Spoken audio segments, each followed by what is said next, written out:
It was a joke, but there was a kernel of truth in it. The repeated failures to repeal the Affordable Care Act and the upcoming slogs over tax cuts and the status of undocumented people brought to the U.S. as children have made the job of a Republican lawmaker less fun lately.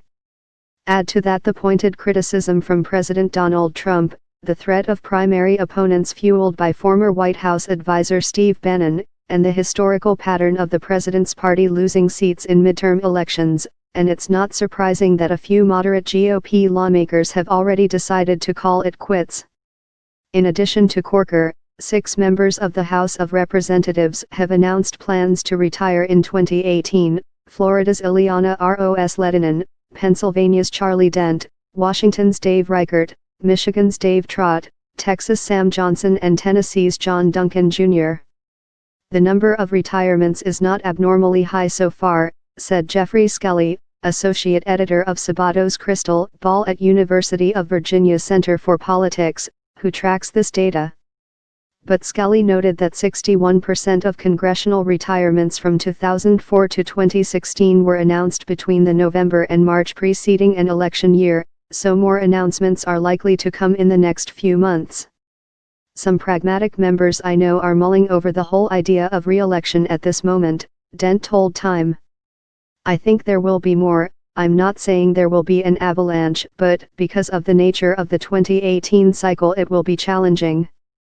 As of September 12, the Democratic Congressional Campaign Committee has 14 potential Republican members of Congress on its retirement watch list, in addition to those who have already announced they won't seek another term. If the Democrats are correct in their predictions, that would make 20 retirements in the House of Representatives for 2018, which Scully said is high, though not record-setting. But, as Dent noted, the majority of those who have retired, or are considering it, fall into what he called the pragmatic category, moderate Republicans, who hew more closely to a traditional Republican ideology than the more firebrand conservatism espoused by Alabama Senate candidate Roy Moore, who was backed by Bannon. Those more moderate members often hail from districts and states that are more purple, meaning at least some of the group chose to retire rather than face what could have been a losing fight.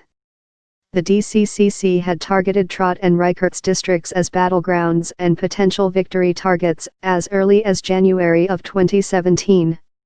It wasn't so much the prospect of the tough re-election, he said.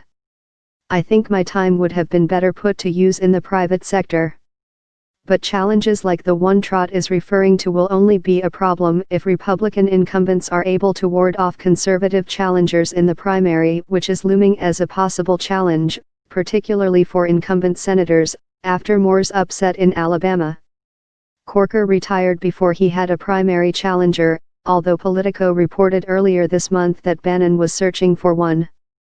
John Weaver, a Republican consultant and advisor to Ohio Governor John Kasich, dismissed the idea that Moore would spark an insurgent flow of candidates into the Senate in 2018, arguing that Moore was a unique candidate who had grassroots support in Alabama. He did note that the Republican Party does not have a cohesive message right now, which can pose a problem in challenging races. We don't have clear principles with our party right now. We don't have a moral compass, he said. And when you don't know what you stand for, you can easily be reactive and be pulled in different directions and ultimately lose elections. That's what is going on.